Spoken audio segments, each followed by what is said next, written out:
কৃষ্ণ কৃষ্ণ আমি সঞ্চালিকা আইৰ চৰণলৈ সেৱা জনাইছো। লগতে আজি ভক্তি সুধা সন্ধানী সত্ৰৰ এই প্ৰাৰ্থনা সভাত আমাৰ শাস্ত্ৰভাগী পাঠ কৰিবৰ কাৰণে আসন গ্ৰহণ কৰা আইগৰাকীৰ চৰণলৈ আমি সেৱা জনাইছো।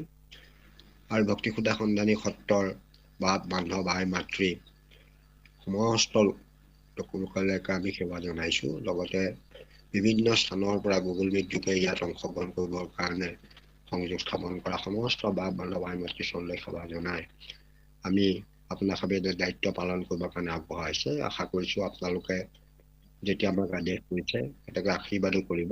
আপোনালোকৰ আশীৰ্বাদ বিচাৰি আপোনালোকৰ চৰণলৈ আমি সেৱা নিবেদন কৰিছো। কৃষ্ণ কৃষ্ণ কৃষ্ণ হৰি ৰাম কৃষ্ণ শংকৰ গুৰু হৰি ৰাম ৰাম ৰাম হৰি ৰাম ৰাম ৰাম মুক্তিটো নিস্পৃহ যিটো হেহি ভকতক নমো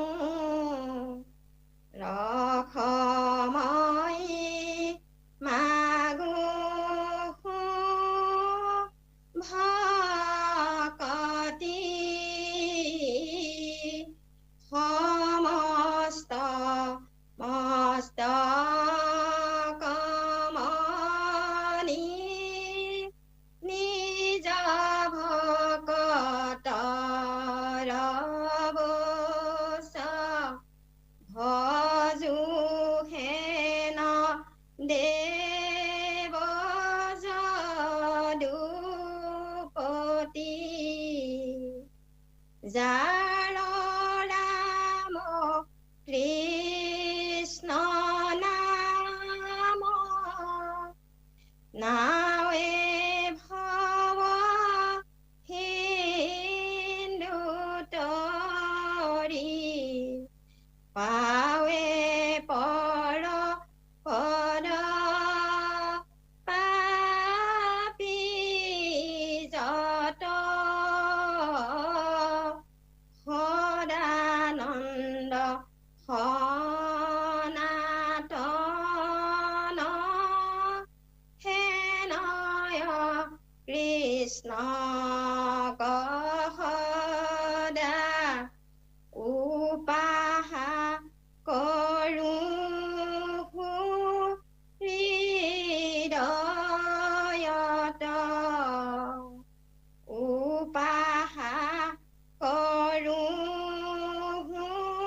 হৃদয়ত কৃষ্ণ কৃষ্ণ আজি 544 ফুটৰ পৰা আছে।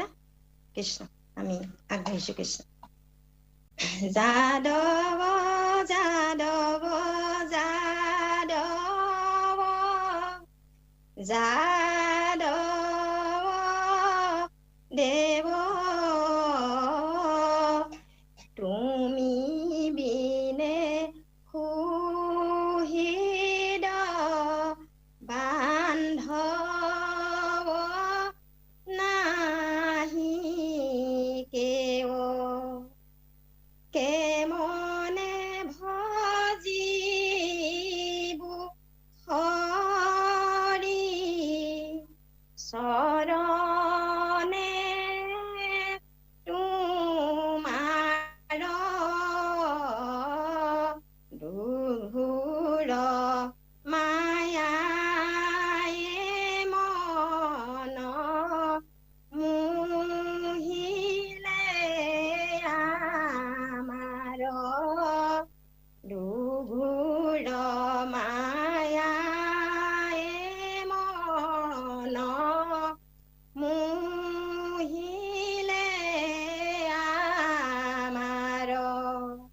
কৃষ্ণ প্ৰভু দুপুৰকে যাবনে?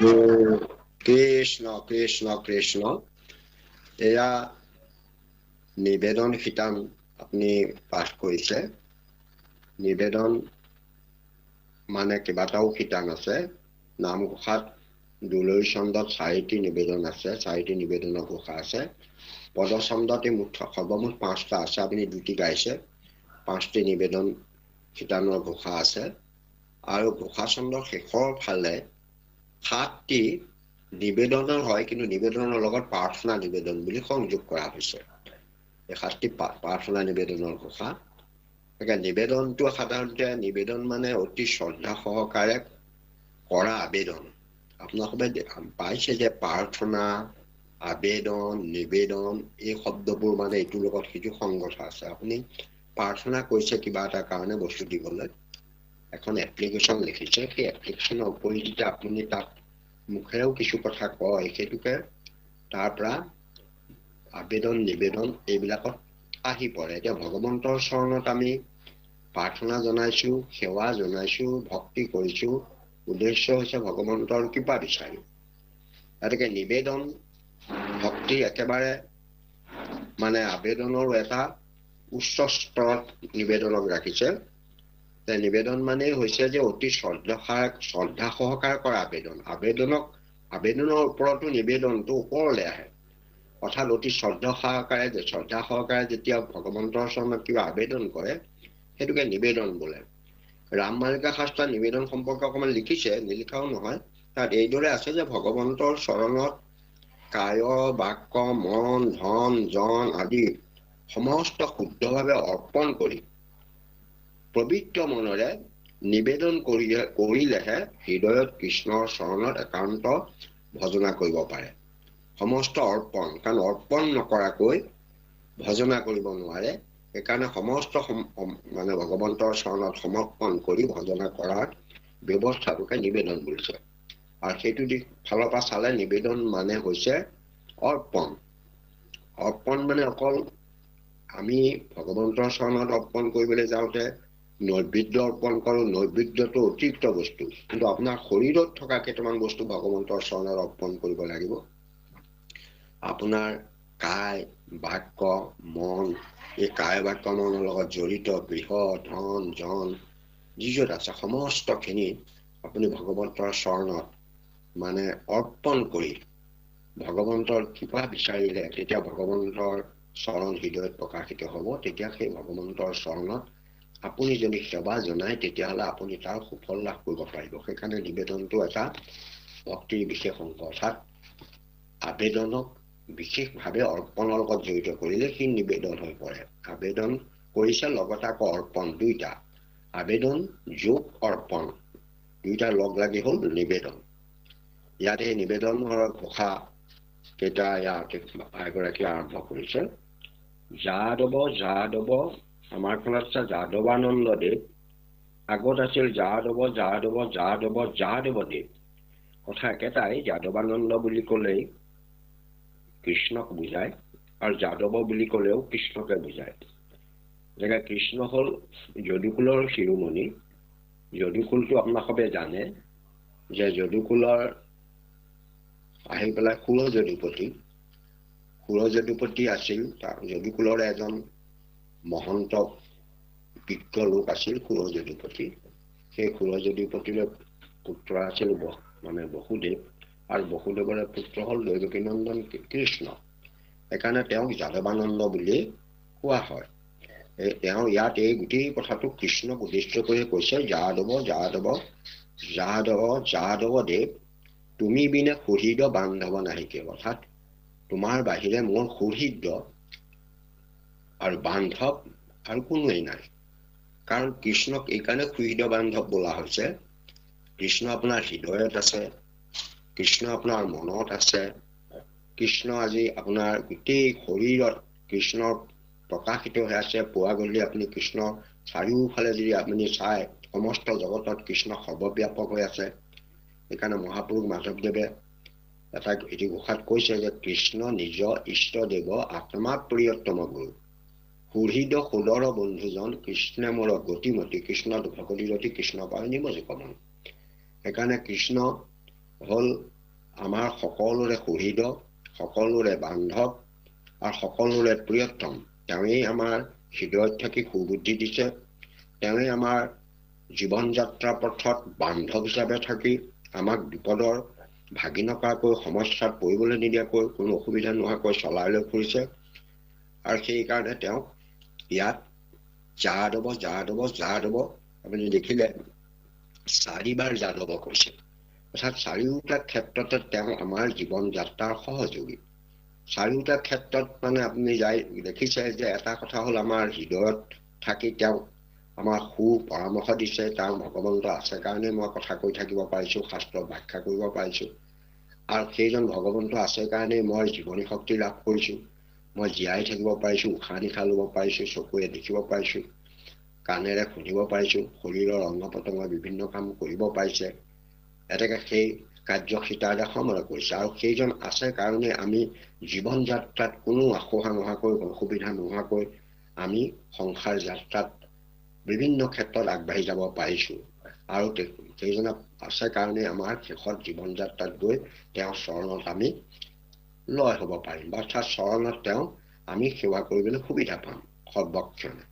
সেইকাৰণে ইয়াত যাদৱ বুলি ক'লে সেই কৃষ্ণকে বুজাইছে। গতিকে কৃষ্ণই আমাৰ ইষ্টদেৱ, কৃষ্ণৰ হৃদয়ৰ সুহৃদ, কৃষ্ণই বান্ধৱ, কৃষ্ণই আমাৰ পৰমদেৱ, আৰু কৃষ্ণৰ পাদপদ্মতে আমাৰ শেষ আশ্ৰয় লাভ কৰিব লাগিব। সেইকাৰণে ইয়াত এই মানে তেওঁৰ বাহিৰে তোমাৰ বাহিৰে, বিনে শব্দটোৱে ইয়াত একবচনত বুজাইছে, তেওঁৰ বাহিৰে। তুমি বিনা নহয়, বিনা বুলি ক'লে হয়তো আৰু থাকিব পাৰে, কিন্তু তুমি বিনে বুলি ক'লে আৰু নাই, তেওঁৰ বাহিৰে আৰু দ্বিতীয়জন মোৰ সুহৃদ বান্ধৱ নাই, তেওঁৱেই একমাত্ৰ মোৰ সুহৃদ বান্ধৱ, তেওঁৱেই মোক মানে কৃপা কৰি আছে। এইদৰে বুলি মহাপুৰুষ মাধৱদেৱে এয়া ভগৱন্তৰ চৰণত মানে নিবেদন কৰিছে, সমস্ত সমৰ্পণ কৰি। আৰু তাৰ পাছতে কৈছে যে কমনে ভজিব হৰি চৰণ তোমাৰ, দুৰ্ঘোৰ মায়াই মন মোহিলে আমাৰ। কমনে মানে কেনেকৈ, ভজিব হৰি চৰণ তোমাৰ, সেই হৰি তোমাৰ চৰণ আমি কেনেকৈ ভজিম? কাৰণ চৰণ ভজিবলৈ ভগৱন্ত আমাৰ দৃষ্টিগোচৰ নহয়, তেওঁৰ চৰণ আমি দেখা নাপাওঁ। কেলে দেখা নাপাওঁ? মায়াই তেওঁক আচ্ছাদন কৰি ৰাখিছে। দুৰ্ঘোৰ মায়াই আমাৰ মনটোক মুহি পেলাইছে, তাৰ ফলত আমি ভগৱন্তকো দেখা নাই, ভগৱন্তৰ চৰণকো দৰ্শন পোৱা নাই। কাৰণ ভগৱন্তৰ চৰণ দৰ্শন নাপালে তেওঁৰ চৰণত আমি কেনেকৈ ভজনা কৰিম? কমন উপায়ে হৰি মানে কমনে ভজিব হৰি চৰণ তোমাৰ, কেনেকৈ মই তোমাৰ চৰণ ভজনা কৰিম? কাৰণ মায়াই আস্বাদন কৰি, মায়াই আমাৰ মন মোহি, সংসাৰ বিষয় বাসনাত মোহিত কৰি তোমাক আমাৰ মানে সেৱা কৰি পৰা বঞ্চিত কৰিছে। সেইকাৰণে দুৰ্ঘোৰ কৈছে। দুৰ্ঘোৰ মানে ভয়ানক। ভয়ানক মানে মায়াটো সদায় ভয়ানকেই, কাৰণ আমাক ভুল পথে পৰিচালিত কৰাটো হৈছে মায়াৰ কাম। কাৰণ বস্তুটোক ঢাকি অবস্তুটোক দেখুৱাটোৱেই মায়াৰ কাম। সেইকাৰণে ইয়াত মায়াক দুৰ্ঘোৰ বুলি কৈছে। মন মোহিলে আমাৰ মন মোহি পেলালে। সঁচাকৈ মনক যদি মায়াই নিমোহিলেহেঁতেন, তেতিয়াহ'লে আমি ঈশ্বৰক সৰ্বক্ষণতে দেখা পাই থাকিলোহেঁতেন। কাৰণ হৃদয়ত ঈশ্বৰ এটা আছেই, কাৰণ আমাৰ সমস্ত কাৰ্য তেওঁ কৰিয়ে আছে। এই মায়াৰ যিটো পৰ্দা, মায়াৰ যিটো আস্বাদন, সেই আস্বাদনৰ কাৰণে আমি তেওঁক দেখা পোৱা নাই। এই বুলি ভগৱন্তৰ চৰণত মহাপুৰুষ মাধৱদেৱে আবেদন কৰিছে যে তুমি কিবা এটা উপায় দিয়া। কৃষ্ণ আই যাওকচোন। কৃষ্ণ প্ৰভু। ৰাম বুলি তৰিবু দহাই আছো মন, তুমি হৰি দীন বন্ধু অতীত পাৱন, অতীত পাৱন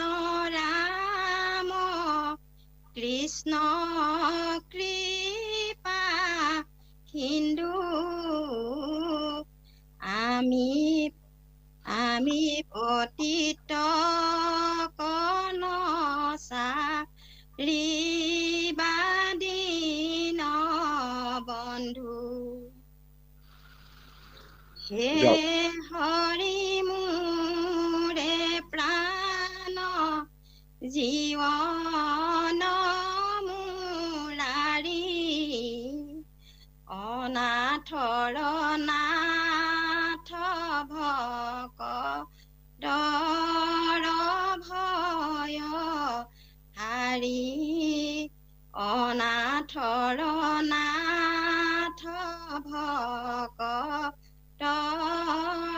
ভয় হাৰি। কৃষ্ণ প্ৰভু। কৃষ্ণ কৃষ্ণ কৃষ্ণ কৃষ্ণ। এয়া মহাপুৰুষ মাধৱদেৱে ভগৱন্তৰ চৰণত আবেদন কৰিছে যে হে প্ৰভু, ৰাম বুলি তৰিবে দহাই আছো মন। যে ভাবিছো যে মায়াইতো আমাৰ মন মোহি আছে, তোমাৰ চৰণ দেখা নাই, চৰণত ভজিম কেনেকৈ, উপায় নাই।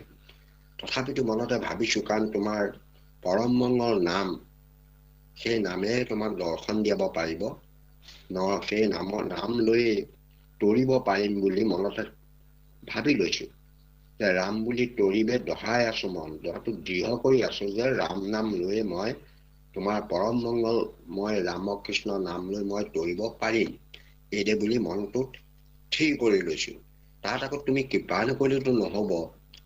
তুমি হৰি দীনবন্ধু পতিত পাৱন, তুমি যদি মোক এই ক্ষেত্ৰত সহযোগ কৰা, কৃপা কৰা, অৰ্থাৎ মোক যদি তুমি বাট দেখুৱাই লৈ যোৱা, সেই পতিত পাৱন হৰি, কাৰণ মইতো পতিত, মই আটাইতকৈ দুখীয়া আৰু মই পাপত পৰি আছো, কাৰণ সংসাৰত থকা মানে পাপত পৰি থকা। আৰু তুমি যদি এই পতিত পাৱন হৰি হিচাপে মোক যদি এই সংসাৰত বাট দেখুৱাই, মই একেবাৰে দুখীয়া, মোৰ একো জ্ঞান গৰিমা বুদ্ধি বিবেচনা আদি একোৱেই নাই, গতিকে মোক তুমি হলা দীনবন্ধু, মই দীন তুমি বন্ধু, গতিকে দীনৰ বন্ধু হিচাপে তুমি মোক পতিত পাৱন হিচাপে মোক তুমি যদি কৃপা কৰা, তেতিয়াহ'লে তোমাৰ ৰাম নাম লৈ মই তৰিব নিশ্চয় পাৰিম। কাৰণ সেই ৰাম নাম লবলৈকো ভগৱন্তে কৃপা কৰিব লাগিব। আমি ভাবিছো যে ঈশ্বৰৰ নাম লৈ তৰিম, কিন্তু ঈশ্বৰৰ নামটো আপোনাৰ মনত আনি দিব লাগিব কোনে? ঈশ্বৰেই আনি দিব লাগিব। কিবা এটা কৰিবলৈ আপুনি কৰো বুলিলে কৰিব নোৱাৰে, কাৰণ আপুনি সেই সময়ত পাহৰি গুচি যাব। যদি প্ৰভুৱে কৃপা কৰে তেতিয়াহে সেইটো সম্ভৱ হৈ উঠিব। আমাক হয়তো ল'ৰা এটাই যেতিয়া পৰীক্ষা হলত বহিছে, সি পঢ়ি গৈছে গোটেইখিনি, সমস্তখিনি ঠিক ঠাক হৈ আছে, কিন্তু সেই সময়তে কিবা এটা কথা তাৰ মনৰ পৰা বিস্মৰণ হৈ যাব পাৰে।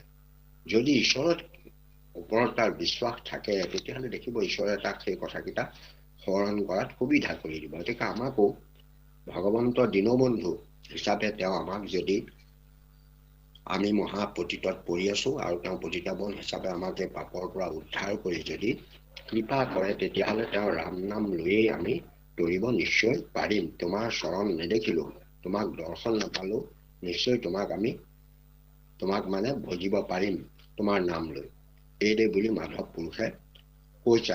আৰু তাৰপিছতে কৈছে যে পতিত পাৱন ৰাম কৃষ্ণ কৃপা সিন্ধু। তেওঁ পতিত পাৱন ভগৱন্ত, পতিতক উদ্ধাৰ কৰাৰ কাৰণে পতিত পাৱন, পতিতক তাৰে কাৰণে পতিত পাৱন। পতিত মানে যিবোৰ পাপত পৰি আছে, সংসাৰত বিষয় বাসনাত থকা লোকবোৰ সদায় পতিত। আমি পতিত এই কাৰণেই পতিত যে আমি সমস্ত পাপেকে কৰি আছো, কাৰণ ৰাতিপুৱা শুই উঠাৰ পৰা আকৌ গধূলিলৈকে আমি পাপেকে কৰি আছো। উশাহ নিশাহত কিমান জীৱ জন্তু মৰিছে, তাৰ সৰু সৰু কুকুৰা মৰিছে, তাৰ সীমা নাই। ভৰিৰ গছকত কিমান মৰিছে, তাৰ সীমা নাই। আমি খাদ্যদ্ৰব্য খাওঁতে কিমান ধ্বংস হৈছে, তাৰ সীমা নাই। কিবোৰ মুখেৰে কেনেকুৱা কথা কৈছো, জীৱ জন্তুৰ ওপৰত কেনেকুৱা অত্যাচাৰ কৰিছো, বা কাৰোবাক বেয়া ভাৱ লৈছো, বেয়া মনত চিন্তা চৰ্চা কৰিছো, এইবোৰক আমাৰ পাপেই সঞ্চিত হৈ গৈ আছে। গতিকে আমি সেইকাৰণে আমি পতিত, এই পতিতক তাৰিব পৰা একমাত্ৰ সত্তা আছে, সেয়া পৰম ঈশ্বৰ। ঈশ্বৰেহে মানে পতিতসকলক তাৰিব পাৰে, সেইকাৰণে তেওঁ এটা নাম হ'ল পতিত পাৱন। আৰু ইয়াত মাধৱ পুৰুষে কৈছে যে পতিত পাৱন ৰাম কৃষ্ণ কৃপা সিন্ধু। এই পতিত পাৱন, তোমাৰ নাম ৰাম, তোমাৰ নাম কৃষ্ণ, তুমি কৃপাৰ সিন্ধু। সিন্ধু মানে সাগৰ, কৃপাৰ সাগৰ, কৃপা সিন্ধুটো। কৃপা মানে তুমি আনক কৃপা কৰিব পাৰা, কৃপা মানে দয়া কৰিব পাৰা, বিপদগ্ৰস্তক উদ্ধাৰ কৰিব পাৰা, বা তোমাৰ নামো অন্তত যিবিলাকে পাহৰি যায় তোমাতে ভকতি কৰিছে তাকো তুমি মনত পেলাই দি তেওঁলোকৰ প্ৰতি কৃপা কৰিব পাৰা। এতেকে সেই পতিত পাৱন কৃপা সিন্ধু ৰাম কৃষ্ণ তুমি আমাক উদ্ধাৰ কৰি আমি পতিতক তুমি যদি তুমি নাচাৰিবা নেৰিবা সৰ্বক্ষণে তুমি আমাৰ লগত থাকিবা, তেতিয়াহ'লে আমাৰ কোনো ভয় নাথাকে। কাৰণ আমি জীৱন যাত্ৰাত যদি প্ৰভু এক মিনিটো আমাৰ নিমিষৰ কাৰণে এৰি দিয়ে তেতিয়াহ'লে আমাৰ ভয়ংকৰ অথন্ত হৈ যাব, কাৰণ মায়াৰ সাগৰত আমি মজি পৰিম। সেইকাৰণে ইয়াত ভগৱন্তক মানে ভকতে প্ৰাৰ্থনা কৰিছে যে আমি পতিতক নাচাৰিবা দীনবন্ধু। দীনবন্ধু শব্দটো আপোনালোকে দেখিছে যে দিন মানে দুখীয়া দৰিদ্ৰ যাৰ অৱস্থা একো নাই। ইয়াত ভক্তিৰ ক্ষেত্ৰত দিনৰ কথা কৈছে। কেনেকৈ ভজিব লাগে তাক নাজানে, মায়াই তেওঁ মোহিত কৰি ৰাখিছে।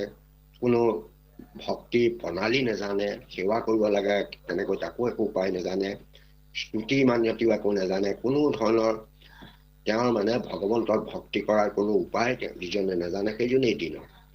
তেওঁ হ'ল আকৌ সেই তেনেকুৱা লোকসকলৰ মানে বন্ধু, সেইকাৰণে তেওঁক দীনবন্ধু বুলিছে। দত দীঘলিকাৰ ন মানে দিন মানে দৰিদ্ৰক বুজাইছে, আৰু দন্তীয়া দৰ্শকে দিন মানে দিনটোক বুজাইছে। দীনবন্ধু দুটা হয়, এটা দত ৰচৰিকাৰ, এটা দত দীঘলিকাৰ।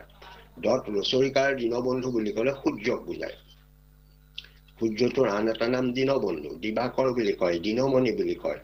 সেইটো দীনবন্ধুটো দত ৰচৰিকাৰ ন দিন আৰু বন্ধু, দীনবন্ধু বুলি ক'লে সূৰ্যক বুজায়। দত দীঘলিকাৰ হলে আমাৰ দুখীয়া দৰিদ্ৰ ভক্তি মাৰ্গত যিসকল দৰিদ্ৰ, ভক্তিৰ ক্ষেত্ৰত একো জ্ঞান হোৱা নাই, কোনো শিক্ষা লাভ কৰা একো নাই, কোনো দীক্ষা লাভ কৰা নাই, বা সেই সম্পৰ্কে তেওঁৰ কোনো অভিজ্ঞতাও নাই, তেনে লোকবিলাককে ইয়াত দীন বুলি কৈছে। সেই সকলৰ মানে কৃপা কৰে ভগৱন্তই, সেইকাৰণে তেওঁ দীনবন্ধু, কাৰণ তেওঁ কৃপা সিন্ধু কাৰণে এই লোকসকলক তেওঁ ৰাস্তা দেখুৱাই পথ দেখুৱাই ভক্তি মাৰ্গত লৈ যাব পাৰে। হে হৰি মোৰ প্ৰাণ জীৱন মুৰাৰী, অনাথৰ নাথ ভকতৰ ভয় হাৰি। হে হৰি মোৰে প্ৰাণ জীৱন মুৰাৰী। মুৰাৰী মানে আপোনালোকে জানে যে মৰু দৈত্যক মাৰি পেলাই ভগৱন্তৰ নামটো মুৰাৰী হৈছিল।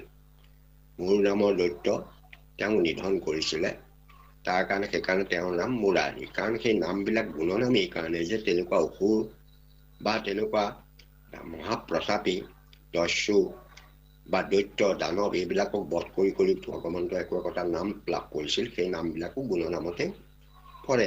তেওঁৰ নাম মুৰাৰীটো মানে এটা নাম গুণনাম, কিন্তু ইয়াত নামটো দিছে জীৱন মুৰাৰী। হে হৰি মোৰে প্ৰাণ, হৰিক প্ৰাণ বুলি কৈছে ইয়াত।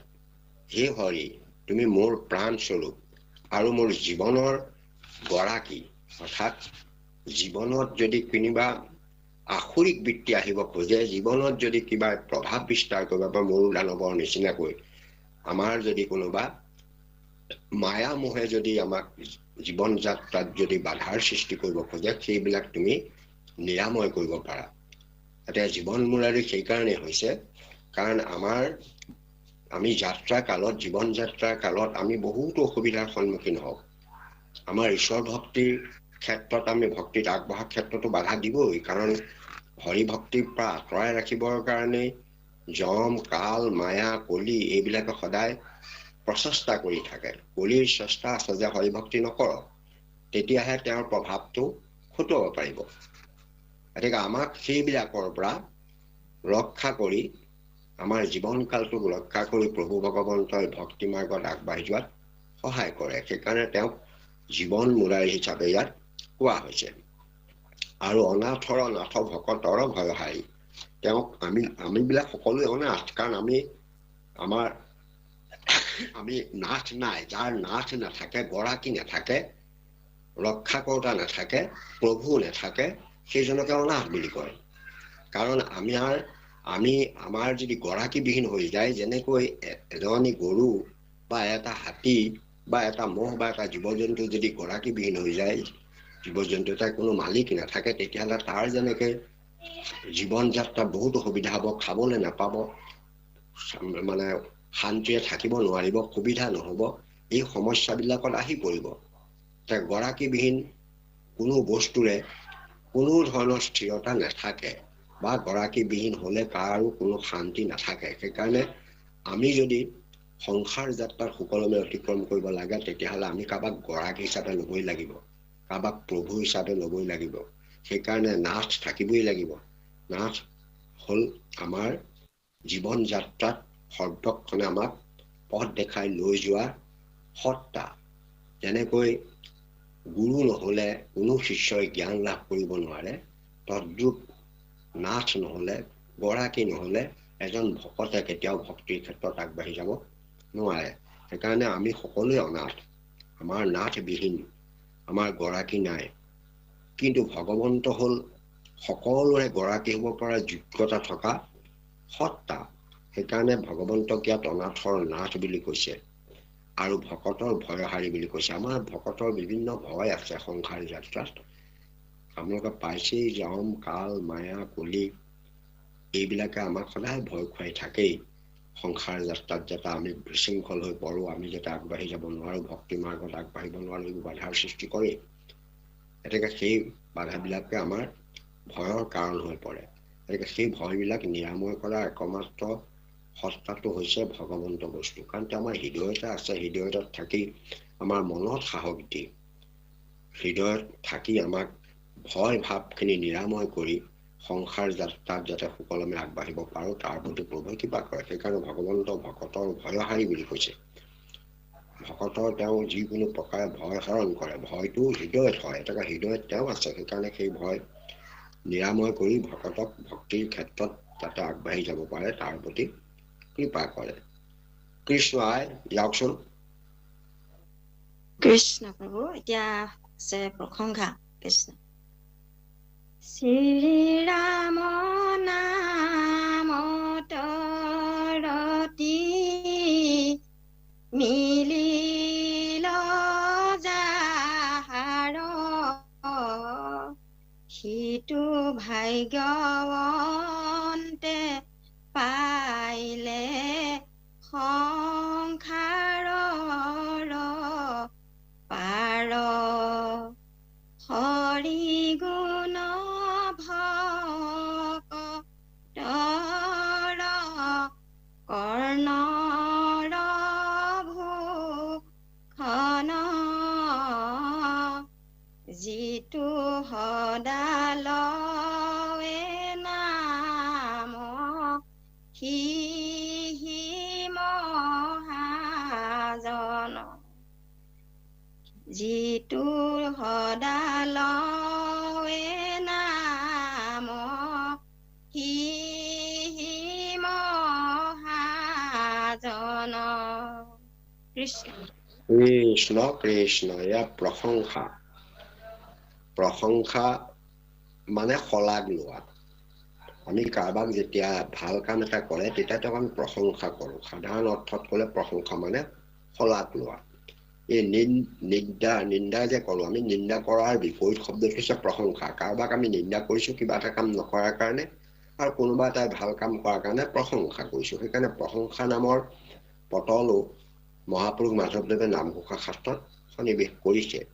বিশেষকৈ আপুনি চাই যদি 24 চণ্ডত মাত্ৰ এইটিহে প্ৰশংসাৰ ঘোষা আছে। 24 চণ্ডত, বাকী দুলৰী চণ্ডত 6টি প্ৰশংসাৰ ঘোষা আছে।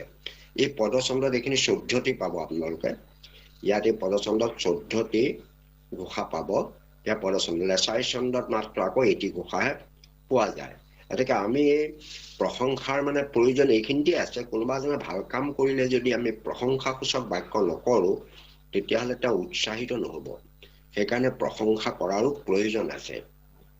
আৰু এই প্ৰশংসা মানে এইটো কৰা নাই যে প্ৰশংসা কৰি দিয়াৰ লগে লগে তেওঁ একেবাৰে নিজকে বহুত ভাল বুলি ভাবি তেওঁ কিবা নকৰিবলগীয়া কাম এটা কৰি দিব, সেইটো তেনেকুৱা ধৰণৰ প্ৰশংসা নহয়। প্ৰশংসা সেইজনকে কৰা হ'ব যিজনে প্ৰশংসাৰ যোগ্য, আৰু তেওঁক প্ৰশংসা কৰাৰ লগে লগে আনে হয়তো এই ক্ষেত্ৰত মানে নিজৰ ভুল দোষ যিখিনি আছে সেইখিনি উপলব্ধি কৰি নিজেও তেনেকুৱা প্ৰশংসাৰ পাত্ৰ হ'বলৈ চেষ্টা আনেও কৰিব পাৰে। সেইকাৰণে প্ৰশংসাৰ প্ৰয়োজন আছে। আমি এতিয়া প্ৰশংসা কেনেকুৱা ক্ষেত্ৰত কৰিব পাৰোঁ? কোনোবা এজনে দেশৰ কল্যাণৰ কাম কৰিছে, সমাজৰ কল্যাণৰ কাৰণে কাম কৰিছে, জীৱ জন্তু আদি কল্যাণৰ কাৰণে কাম কৰিছে, নিজ বা পৰিয়ালৰ বা বংশৰ কল্যাণৰ কাৰ্য সম্পাদন কৰিছে, এনেকুৱা লোকসকলক আমি প্ৰশংসা কৰোঁ। এনে শলক বা প্ৰশংসা যিবিলাকে যোগ্য ব্যক্তি সমাজে ভিন্ন ভিন্ন ধৰণে কেতিয়াবা সন্মানো জনায়। তেনেকুৱা আমাৰ দেখিছে যে সেই ইয়াতো মহাপুৰুষ মাধৱদেৱে এই প্ৰশংসাসূচক বাক্যেৰে কিছু লোকক, কিছু ভকতক তেওঁলোকে কৰা নিজৰ কৰ্ম অনুসৰি ইয়াত প্ৰশংসা কৰাৰ প্ৰচেষ্টা কৰিছে। আৰু যিসকল সাধাৰণতে এনেকুৱা লোক আছে সেইবিলাকক কৈছে তেওঁলোক সাধু লোক, তেওঁলোক পূজ্য লোক, তেওঁলোক মহাজন, তেওঁলোক নৰোত্তম, তেওঁলোকে হৰিৰ বল্লভ, তেওঁলোকে হৰিৰ সুহৃদ, তেওঁলোক চতুৰ, ধন্য লোক, তেওঁলোক সূচীমন্ত লোক, এইদৰে বিভিন্ন ধৰণে সেই ভক্তসকলক, হৰিভক্তি কৰা লোকসকলক ইয়াত প্ৰশংসাসূচক বাক্য কৰা দেখা যায়। গতিকে ইয়াতে আৰম্ভ কৰিছে যে শ্ৰীৰাম নামত ৰতি মিলিল যাহাৰ, শিশি ভাগ্যৱন্ত পাৱে সংসাৰৰ পাৰ। যে ভগৱন্তৰ নামত, শ্ৰীৰামৰ নামত যাৰ ৰতি মিলিলে, ৰতি মানে আমি যিকোনো ক্ষেত্ৰতে ৰতি শব্দটো ৰক্তৰ পৰা আমি যেতিয়া সংস্কৃতৰ ৰক্ত কয়, আমি ক'ৰবাত যেতিয়া একেবাৰে মন প্ৰাণ মজি থাকিব খোজো, কোনোবাই মানে খেতি বাতিত ভাল পায়, কোনোবাই কথা পাতি ভাল পায়, কোনোবাই ৰাজনীতিত ৰুচি আছে, কোনোবাই মানুহে যে হবিৰ কথা সোধে যে আপোনাৰ হবি কোন। গতিকে আমাৰ প্ৰত্যেকৰে বিভিন্ন ধৰণৰ হবি থাকে, সেইটোকে ৰতি বুলি কয়, তেওঁ ভাল পোৱা বুলি কয়। সেই গান গোৱা কোনোবাই ভাল পায়, কোনোবাই অন্যান্য ধৰণৰ গীত পৰিৱেশন কৰি ভাল পায়, কোনোবাই বাদ্য আদি বজাই ভাল পায়, কোনোবাই ভ্ৰমণ কৰি ভাল পায়। এইবিলাক কোনো কোনো মানুহৰ বিশেষ কিছুমান ৰুচি থাকে।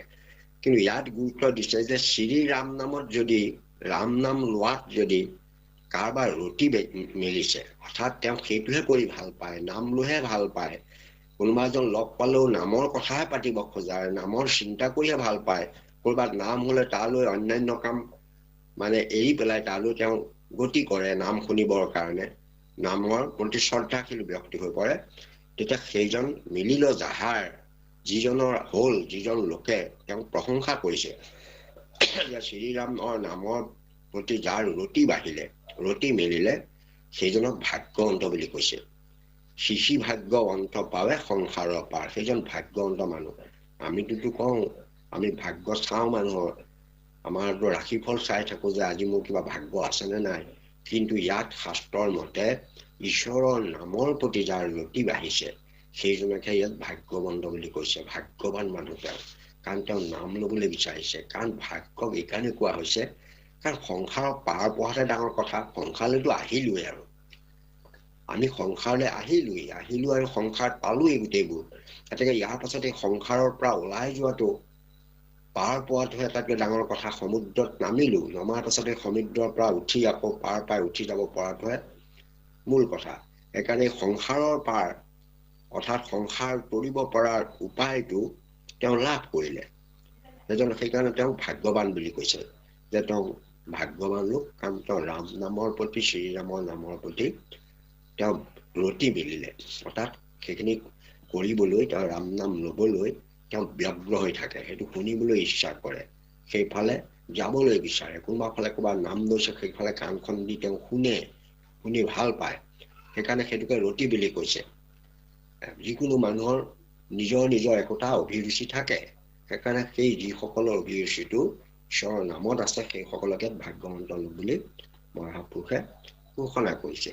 হৰিগুণ ভকতৰ কৰ্ণৰ ভূষণ, যিটো সদা বোলে ৰামক শিশি মহাজন। আগত ভাগ্যৱন্ত কলে ইয়াত মহাজন শব্দ প্ৰয়োগ কৰিছে, যে হৰিগুণ ভকতৰ কৰ্ণৰ ভূষণ। আমি কৰ্ণৰ ভূষণ মানে অলংকাৰ, আমি কাণত বহুতে অলংকাৰ কিবা কিবি পিন্ধে, বহুতে কাণফুলি পিন্ধে, আজিকালি আমাৰ পুৰুষসকলেও কিছুমান কাণত পিন্ধে, বা ভগৱন্তইও মকৰ কুণ্ডল পিন্ধিছিলে, মানে তেওঁ কৰ্ণত, এইটো এটা কৰ্ণৰ মানে অলংকাৰ। এতিয়া আমাৰ কৰ্ণৰ প্ৰকৃত ভূষণ বা অলংকাৰ হৈছে হৰিগুণে। যিখন কাণে হৰিগুণ নুশুনে, হৰিগুণ শুনিবলৈ সুবিধা পোৱা নাই, তেতিয়াহ'লে তেওঁ আনত যিমানেই অলংকাৰ আদি কাণত পৰিধান নকৰক তাৰ কোনো কাম নাই। সেইখন কাণকহে গুৰুত্ব ইয়াত দিছে, যিখন কাণেৰে আপুনি হৰি কথা শুনাৰ সৌভাগ্য হৈছে, হৰি গুণ নাম যক কাণেদি প্ৰৱেশ হৈছে। কাৰণ সেইখন কাণ আপোনাৰ ধন্য ধন্য, কাৰণ আপোনাৰ জীৱনটোক মানে ভাল দিশত লৈ যাবৰ কাৰণে সেই কৰ্ণখনে কাণে সহায় কৰিছে। কাৰণ আপোনাৰ শৰীৰৰ ইন্দ্ৰিয়বিলাকে আমাৰ শত্ৰু হৈ পৰে। যদি কাণখনে যদি অন্যান্য কথা শুনি ভাল পোৱা হয়, তেতিয়াহ'লে জানিব কৰ্ণখনে আপোনাক লোকচান কৰিছে।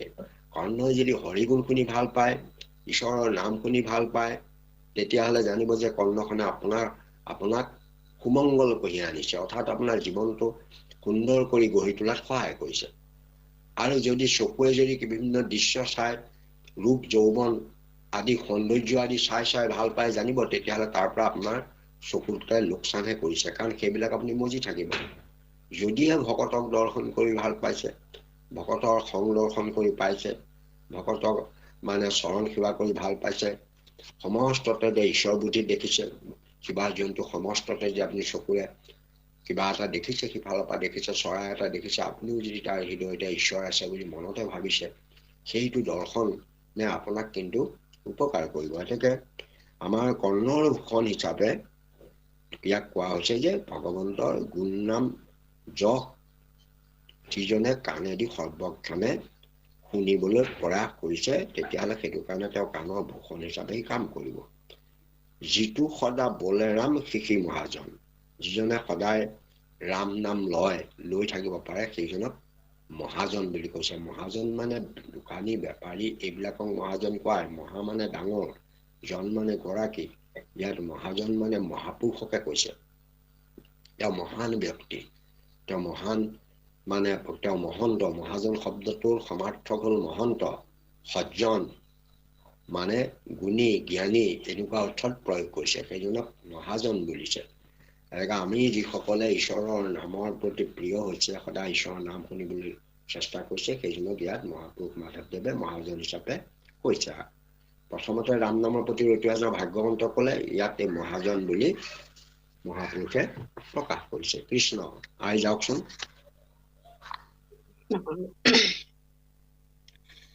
নিত্যানন্দময় ৰাম ভকতৰ ধন, হৰি বিনে আৰাধন, সবে অকাৰণ, আন ধৰ্ম নাই হৰি নাম পাম, হৰিৰ বল্লভ যিটো সদা বোলে ৰাম, হৰিৰ বল্লভ যিটো সদা বোলে ৰাম। কৃষ্ণ প্ৰভু। কৃষ্ণ কৃষ্ণ। নিত্যানন্দময় ৰাম ভকতৰ ধন, হৰি বিনে আন ধন সবে অকাৰণ। ধন শব্দতে আমি ধন, সোণ, মণি, মুকুতা এইবিলাকক আমি সম্পদ বুলি ভাবোঁ। সম্পদবিলাককে ধন বুলি কোৱা হয়, যাৰ মূল্য আছে, যাক আমি ৰক্ষণাবেক্ষণ কৰিবৰ কাৰণে আলমাৰীৰ ভিতৰতো আমি কিবা এটা বান্ধি কুন্ধি গোপন কৰি পেলাই থওঁ, 2-3টা মানে তলা মাৰি থোৱাৰ চেষ্টা কৰোঁ। এনেকুৱা কিছুমান সম্পদ আছে, যেনেকৈ আমি সোণৰ অলংকাৰ হওক, ৰূপৰ অলংকাৰ হওক, হীৰাৰ অলংকাৰ হওক বা টকা পইচা, এইবিলাক বস্তুক আমি বৰ গুৰুত্ব দিওঁ আৰু ভালকৈ ৰখাৰ চেষ্টা কৰোঁ। কিন্তু ইয়াত কৈছে যে প্ৰকৃততে ভকতৰ ধন, ভকতৰ মূল্যৱান বস্তু সম্পদ যদি কিবা আছে, যে নিত্যানন্দময় ৰাম ভকতৰ ধন। নিত্যানন্দ মানে সদায় আনন্দ প্ৰদান কৰিব পৰা ভগৱন্তৰ পৰম মংগল নাম ৰাম। সদায় আমাক সৰ্বক্ষণতে আনন্দ প্ৰদান কৰিব পাৰে, যি নাম ল'লে আমাৰ মন আনন্দৰে পৰিপূৰ্ণ হৈ পৰে। গতিকে সেইকাৰণে ভগৱন্তৰ এটা নাম নিত্যানন্দ। নিত্যানন্দ নিত্য আনন্দ, সৰ্বক্ষণতে আমি আনন্দ লাভ কৰিব পাৰোঁ। কোনো বেজাৰৰ প্ৰশ্ন আহিব নোৱাৰে, দুখ বেজাৰৰ কথা আহি নপৰে, মাত্ৰ আনন্দকে পোৱা যায়। সেয়া হৈছে ভগৱন্তৰ পৰম মংগল নাম। নামক নিত্যানন্দময় বুলি কোৱা হৈছে, আৰু সেয়াই ভকতৰ পৰম ধন। আপোনালোকে মাধৱদেৱে আৰু নামঘোষাত এঠাইত লিখিছে যে ৰামকৃষ্ণ নাম ভকতৰ মহাধন, আৰু লগতে কৈছে অমূল্য ৰতন বুলিও কৈছে। ৰতন মানে ৰত্ন, অমূল্য ৰত্ন। এতেকে এয়া আমি সেইটো ধৰণে কি লাভ হ'ব, যিটো ধৰণে ইহকালতো আপোনাক কাম কৰিব আৰু পৰকালতো কাম কৰিব। কিন্তু আমি যিবোৰ টকা পইচা এইবিলাক কৰিছোঁ, এইটো ইহকালত চলিব পাৰোঁ। যেনে তেনে আপুনি কিবা কিবি কিনি আনি সুখ ভোগেৰে খাব পাৰিব, ক'ৰবাত ফুৰিবলৈ যাব পাৰিব, কাপোৰ কানি কিনিব পাৰিব, গাড়ী মটৰ কিনিব পাৰিব। এইবোৰ ধৰণে কাম দিব মানে সাংসাৰিকভাৱে দিব আপোনাক, দিলেও কিন্তু এইবোৰ ধন আপুনি পৰকালত লগত লৈ যাব নোৱাৰে। এতেকে মানে ইহকালতো কামত অহা আৰু পৰকালতো কামত অহা বস্তুটো হৈছে ঈশ্বৰৰ পৰম মংগল নাম। নামটোক পৰকালবিদ বুলি কোৱা। ইহ পৰকালে নাম বিনা আন নাই, চাৰিও বেদলৈকে মুখ্য অভিপ্ৰায়। গুৰুজনাই কৈছে ইহ পৰকালে, ইহকালতো কামত দিব, পৰকালতো কামত দিব। যিটো বস্তুৱে, সেইটো হৈছে ঈশ্বৰৰ পৰমংগল নাম। বাকী এইবোৰ ধৰণে ইহকালত কাম দিব, পৰকালত কিন্তু কাম নিদিয়ে। সেইকাৰণে এইটো ভকতৰে কিন্তু সেইটো ধৰণে বেছি গুৰুত্ব দিয়ে। ঈশ্বৰৰ নাম কিমান সঞ্চিত কৰিব পাৰিছোঁ। এতিয়া আমি বেংকত টকা জমা থৈছোঁ বা অন্য উপায়ে আমি ক'ৰবাত জেগাত পইচা জমা থৈছোঁ, সেইখিনি আমি জমা কৰিছোঁ, সঞ্চয় কৰিছোঁ, ছেভিংছ কৰিছোঁ। কিন্তু আমি ঈশ্বৰৰ নামো ছেভিং কৰিব পাৰোঁ হৃদয়ত, কাৰণ আমাৰ বিৰাট ভাণ্ডাৰ আছে। হৃদয়খন এটা ডাঙৰ ভাণ্ডাৰ। আমি যদি নাম লৈ থাকোঁ, নাম শ্ৰৱণ কৰি থাকোঁ, তেতিয়াহ'লে ভাণ্ডাৰটো কিন্তু মানে ভৰ্তি হৈ গৈ থাকিব। আকৌ মনত ৰাখিব, নাম লৈ আছোঁ, আকৌ যদি অপকৰ্ম কৰি আছোঁ, অকৰ্ম কাৰ্য কৰিছোঁ, তেতিয়াহ'লে নাম আকৌ ইয়াৰ পৰা ক্ষয় হৈ গৈ থাকিব। সেইকাৰণে নামখিনি অক্ষয় হিচাপে হৃদয়ত আমি ৰাখিবলৈ হ'লে আমি যিখিনি বৰ্জনীয় কাৰ্য আমি কৰিব নালাগিব, তেতিয়াহ'লে নামটো অক্ষয় ভাণ্ডাৰ হিচাপে আমাৰ হৃদয়ত সৰ্বক্ষণে থাকি যাব।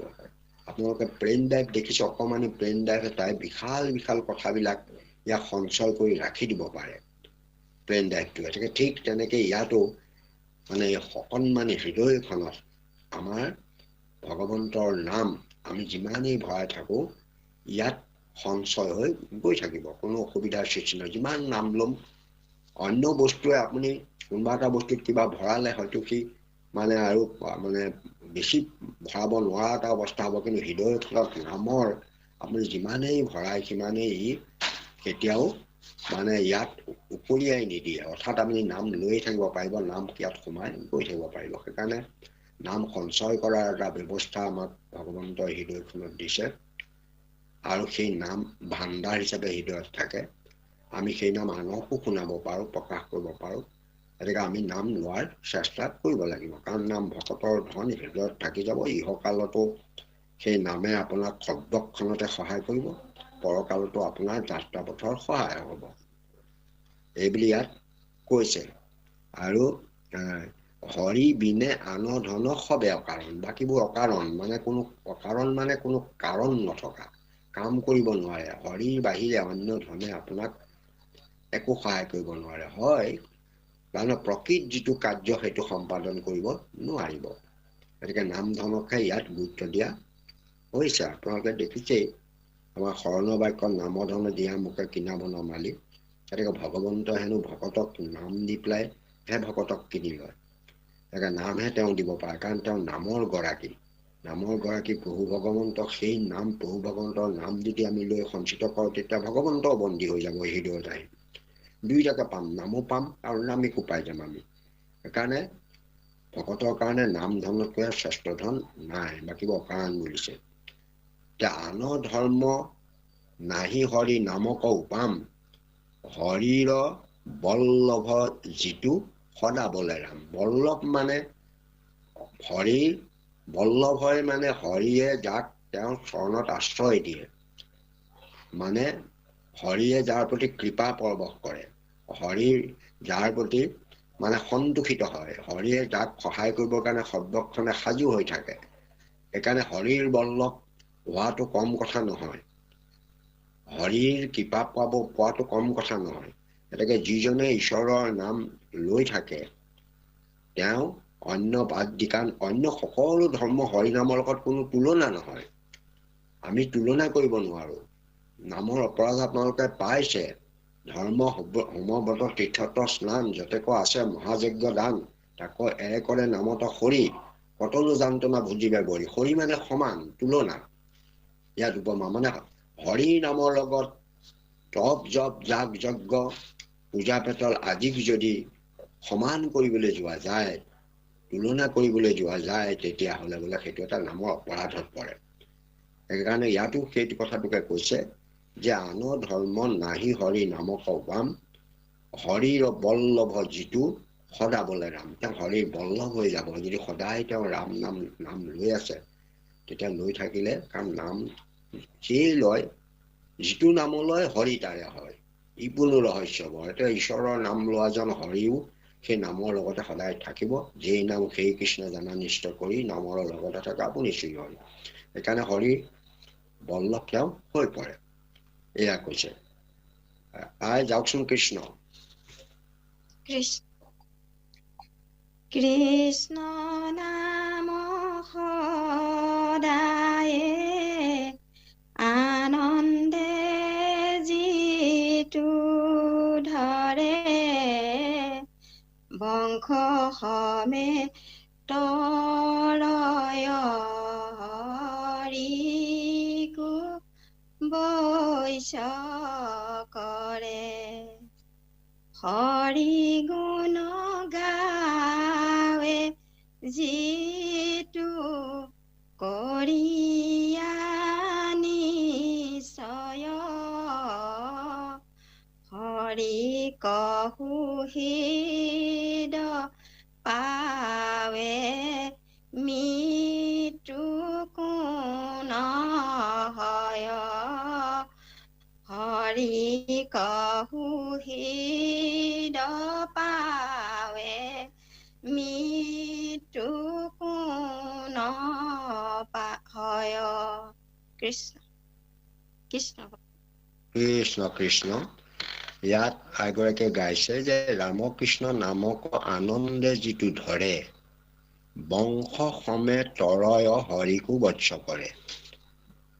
বৰ এটা তত্বপূৰ্ণ কথা কৈছে যে ৰামকৃষ্ণ নাম যিজনে আনন্দ মনেৰে যিজনে ধাৰণ কৰিছে, আনন্দ মনেৰে যিজনে ৰামকৃষ্ণ নাম সদায় লৈ আছে আনন্দ মনেৰে, তেওঁ হেনো নিজে তৰাটো বাদেই আৰু হৰিকো বৎস কৰাটোতো বাদেই, আনকি তেওঁ সমস্ত বংশ পূৰ্বজসকলকো তেওঁ তাৰিব পাৰে। যিটো কথা আমাক মহাপুৰুষ শংকৰদেৱে লিখিছে, ঐত্য পুত্ৰ হৰি ভকতি কৰোঁতে তাহাৰ পুৰুষ মানে নৰকৰ পৰা তেখনে স্বৰ্গক উঠৰ দিব্য বিমানে।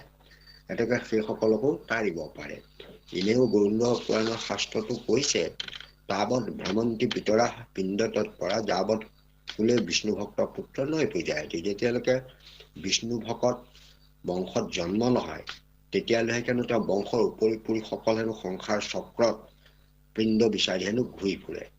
কিন্তু কেনেবাকৈ যদি আকৌ কোনোবা বৈষ্ণৱ পুত্ৰ এটি জন্ম হৈছে বুলি গম পায়, কাৰণ বৈষ্ণৱ পুত্ৰে ঈশ্বৰৰ নাম কীৰ্তন কৰিব, তেতিয়া আনন্দত ভাকে আস্ফুটয়ন্তি নিত্যান্তি সপ্ৰীতম মহা বৈষ্ণৱ অস্মাৎ কুলে জাত জনচন্ত্ৰ বুলি তেওঁলোকে যে আমি এতিয়া তাৰিব পাৰিম, আনন্দত ভাকে হেনো তেওঁলোকে নাচি পৰে। এই আপোনাৰ দেখিছে, আপোনাৰ পৃথুৱেও এটা কথা কৈছে যে পুত্ৰ ভৈলে পিণ্ড দিব লাগয় বাপৰ, কিন্তু মূল পিণ্ড হোৱে তেবে ভজিলে ঈশ্বৰ। আৰু মানে পুত্ৰই নিষ্ঠৰে বুলি শুনি আছে শাস্ত্ৰ, বৈষ্ণৱ পুত্ৰক তেবে বুলি আছে মাত্ৰ। অবৈষ্ণৱ পুত্ৰ যদি উপজে বংশত, স্বৰ্গ সন্তে পিতৃক পেলাবে নৰকত। এনেকা ইয়াত আকৌ ওলোটাটো হবলৈও আছে। যদিহে আপোনাৰ দেউতাহঁতে অলপ কিছু ভাল কাম কৰিছিলে, উপৰি বংশৰ লোকসকলে ভাল কাম কৰি যদি কেনেবাকৈ স্বৰ্গলৈও গৈছিল, কিন্তু যদি অসৎ পুত্ৰ জন্ম হৈ যদি অসৎ কাৰ্যত জড়িত হয়, ঈশ্বৰৰ ভক্তিৰ পৰা আঁতৰি অন্যান্য কাৰ্যত জড়িত হৈ পৰে, তেতিয়াহ'লে হেনো পূৰ্বত ভাল কাম কৰি স্বৰ্গলৈ যোৱা পিতৃ পিতামহসকলক আকৌ তললৈ পেলাই দিয়া হয়। স্বৰ্গহন্তে পিতৃকক পেলাবে নৰকত। এতেকে যেনেকৈ উদ্ধাৰ কৰিব পাৰে তেনেকৈ আকৌ তললৈ পেলাব পাৰে। এইটো আমাৰ দেখুৱাইছে ইয়াত। এনেকৈ বংশসমে উদ্ধাৰ, গোটেই বংশটোক উদ্ধাৰ কৰিব। প্ৰহ্লাদক কৈছে, আপোনালোকে শুনিছে, প্ৰহ্লাদে যেতিয়া কৈছিল যে মোৰ পিতৃয়ে আপোনাক নিন্দা কৰিলে, হে প্ৰভু তাতহন্তে পিতৃনিষ্ঠা ৰূপ এই বৰটোকে দিয়া, মোৰ যাতে পিতৃয়ে এই দুখৰ পৰা উদ্ধাৰ পায়। তাৰ উত্তৰটো ভগৱন্তে কৈছিলে যে তই হেন বৈষ্ণৱ পুত্ৰ ভৈলি, যাৰ 2100 পুৰুষ তাৰ কৰি উদ্ধাৰ, 21 পুৰুষ উদ্ধাৰ কৰি বুলি এটা উদাহৰণ দিছে। 21 পুৰুষ 14 7 এতেকে এই যে 21 পুৰুষ উদ্ধাৰ কৰে বুলি কৈছে, এতিয়া বংশত যিমান আছিলে সমস্তকে এজন সৎ চিত্তৰ ভকতে, ঈশ্বৰৰ নাম লোৱা ভকতে গোটেই বংশকে উদ্ধাৰ কৰিব পাৰে। সেই বংশত যিমানখিনি লোক আগত নৰকত পচি আছে তেওঁলোকক উদ্ধাৰ কৰিব পাৰে। ইয়াত এয়া মহাপুৰুষ মাধৱদেৱে সেইকাৰণে গুৰুত্ব দিছে হৰি ভক্তিৰ ক্ষেত্ৰত। ৰামকৃষ্ণ নামক আনন্দে যিটো ধৰে, আনন্দে যিজনী নাম সদায় ধাৰণ কৰিছে, লৈ আছে, তেওঁতো তৰিবই। বংশ সমেত তৰয় হৰিকো বৎস কৰে। কিমান ডাঙৰ কথা কৈছে যে হৰিও হেনো তেওঁৰ ওচৰত বৎস হৈ যায়। আগত বল্লভৰ কথা কলে, ইয়াত হৰি বৎস হয় বুলি কৈছে। আৰু গোটেই বংশটো তেওঁ উদ্ধাৰ কৰিব পাৰে। এয়া কম গধুৰ কথা নহয়। হৰি গুণ গাৱে যিটো কৰিয়া নিশ্চয়, হৰিক সুহৃদ পাৱে মৃত্যু কোনো হয়। হৰি গুণ গাৱে যিটো কৰিয়া নিশ্চয়, নিশ্চয় মানে খাটাং কৰি, মানে আমি ঈশ্বৰৰ নাম নিশ্চয় কৰি পেলাই ল'ব লাগিব। যেনেকে বুদ্ধিটো যেতিয়ালৈকে মানে মনটো মন হৈ থাকে, তেতিয়া সি মানে একো কৰ্ম স্থিৰ নোহে তাকে বুলি মন। কিন্তু যেতিয়া কোনোবা এটা কাম মানে কৰিবলৈ যদি সিদ্ধান্ত কৰে, তেতিয়া সেইটো বুদ্ধি হয়। ভালেই হওক বা বেয়াই হওক, তেতিয়া বুদ্ধি হয়। যেতিয়া সৎ কাম কৰিবলৈ সিদ্ধান্ত কৰে, তেতিয়া চিত্ত হৈ পৰে। গতিকে আমি তেনেধৰণে যদি আমাৰ মনটোক নিশ্চয় কৰি লওঁ, কিহৰ ক্ষেত্ৰত নিশ্চয় কৰিম, নিশ্চয় কৰা এটা ব্যৱস্থা দিছে যে হৰি গুণ গোৱাত নিশ্চয়তা আনিব লাগিব, যে মই হৰি গুণ গাম। অন্য এটা নাম পটকে আহি গ'ল, অন্য কথা এটা ভাৱনা আহি গ'ল, লগে লগে ভাবিলো মইতো ভুল কৰিছো, ঈশ্বৰৰ নামহে ল'ব লাগে, লগে লগে আকৌ মনত আহি পুনৰ ঈশ্বৰৰ নাম ল'বলৈ যে আৰম্ভ কৰি দিওঁ, এইদৰে কৰোঁতে এদিন আপুনি নামটো স্বভাৱত পৰিণত হৈ যাব। সেইকাৰণে আমাৰ ভক্তসকলে কষ্টও কৰিব লাগিব, চেষ্টাও কৰিব লাগিব, ঈশ্বৰৰ নামটো মনত আনিবলৈ বা ঈশ্বৰৰ নাম ল'বলৈ আমি চেষ্টা কৰিব লাগিব। হৰি গুণ গাৱে যিটো কৰিয়া নিশ্চয় কৰিবলৈ হলে আমি মনত স্থিৰ কৰিব লাগিব, তেহে আমি হৰি গুণ নাম লোৱাত আগ্ৰহী হ'ম। তেতিয়া হৰিক তেওঁ সুহৃদ হিচাপে পাব। যেতিয়া হৰিক সুহৃদ হিচাপে পাবই, তেতিয়া তেওঁ মৃত্যুৰ কাৰণে ভয় কৰিবলৈ মৃত্যুটো ক'ৰ পৰা আহিব? যাৰ লগত হৰি সুহৃদ হিচাপে থাকিব, হৰি প্ৰিয়তম বান্ধৱ হিচাপে যদি হৃদয়ত থাকিলে সেইজনে আকৌ মৃত্যুলৈ ভয় কৰিবলৈ ক'ৰ পৰা আহিল? কাৰণ ভগৱন্তৰ লগত থকাজনে কাৰো মৃত্যু জানো হ'ব পাৰে? এতিয়া মৃত্যুলৈ ভয় কৰিবলৈ তেওঁ কোনো কাৰণ নাই। এনেকে তেওঁ মৃত্যু কোনো হয়, এতেকে তেওঁ কি মৃত্যু হয় ক'বলগীয়া কথা আছে। ইয়াত সেইটো অৰ্থই কৈছে, হৰিক সুহৃদ পাৱে মৃত্যু কোনো হয়। এতেকে মৃত্যু তেওঁৰ কাৰণে কি হয়, এইদৰে প্ৰশ্ন কৰিছে। কৃষ্ণ আই যাওকচোন। ইয়াত মানে এটা এষাৰ যেন থাকি গ'ল, মোৰ লাগিছে যে সংসাৰত নাহি ধৰ্ম হৰি নাম সম, যিটো সদা বোলে ৰাম শিশি নৰোত্তম। মোৰ ইয়াত আছিলে মুখনি ঘোষাত, তাৰমানে সেইটো বাৰু আমি গায়ে দিছো, সংসাৰত নাহি ধৰ্ম হৰি নাম সম, ৰাম শিশি নৰোত্তম। এইটো আছে 552ত। সংসাৰত নাহি ধৰ্ম হৰি নাম সম, হৰি নামৰ সমান সংসাৰত কোনো ধৰ্ম নাই। যিমানবোৰ ধৰ্মৰ কথা সংসাৰত কৈছে, যে হৰি নামৰ সমান, হৰি নামৰ সৈতে সমান কৰিব পৰা কোনো ধৰ্ম নাই। যিটো সদা বোলে ৰাম শিশি নৰোত্তম, যিজনে সদায় ৰাম নাম লয় তেওঁ নৰোত্তম বুলি কৈছে। এতিয়া আপোনালোকে ইয়াত কেইটামান বাক্য মই আগতেই কৈ গৈছো, যে ভকতজনকে ভাগ্যৱন্ত কৈছে, ভকতজনকে মহাজন কৈছে, তেনেকে ভকতজনকে ইয়াত নৰোত্তম বুলিও কৈছে। নৰৰ উত্তম কাৰণে নৰোত্তম, কাৰণ ঈশ্বৰৰ নাম লয় কাৰণে তেওঁ নৰোত্তম হৈছে। সেইটো বাৰু ঠিক আছে।